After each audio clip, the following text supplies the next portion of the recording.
الرحمن الرحيم يا أيها الناس اتقوا ربكم إن زلزلة الساعة شيء عظيم يوم ترونها تذهل كل مرضعة عما أرضعت وتضع كل ذات حمل حملها وترى الناس سكارى وما هم بسكارى ولكن عذاب الله شديد.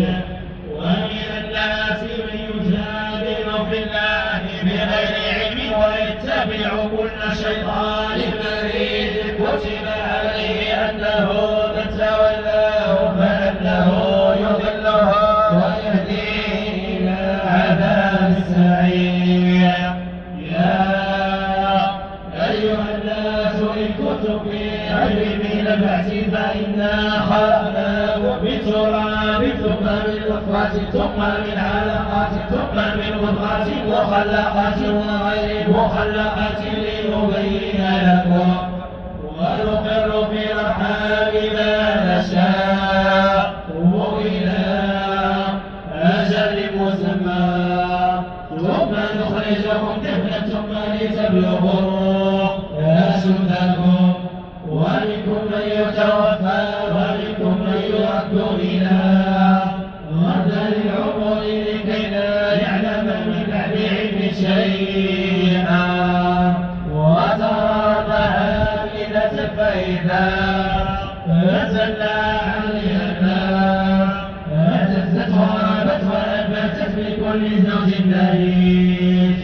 ذلك بأن الله هو الحق وأنه يحيي الموتى وأنه على كل شيء قدير وأن الساعة آتية لا ريب فيها وأن الله يبعث من في القبور.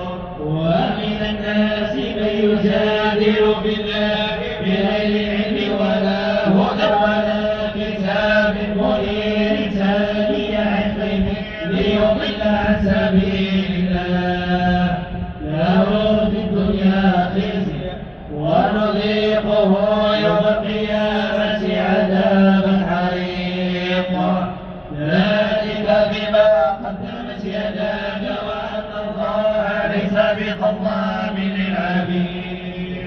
ومن الناس من يعبد الله على حرف فإن أصابه خير اطمأن به وإن أصابته فتنة انقلب على وجهه خسر الدنيا والآخرة ذلك هو الخسران المبين. يدعو من دون الله ما لا يضره وما لا ينفعه ذلك هو الضلال البعيد. يدعو لا تضره أقرب من نفعه لبئس المولى ولبئس العشير. إن الله يدخل الذين آمنوا وعملوا الصالحات جنات تجري من تحتها الأنهار. إن الله يفعل ما يريد. من كان يظن أن لن ينصره الله في الدنيا ولا فليبدأ بسبب إلى السماء ثم ليقطع فينظر هل يذهبن كيده ما يغيظ.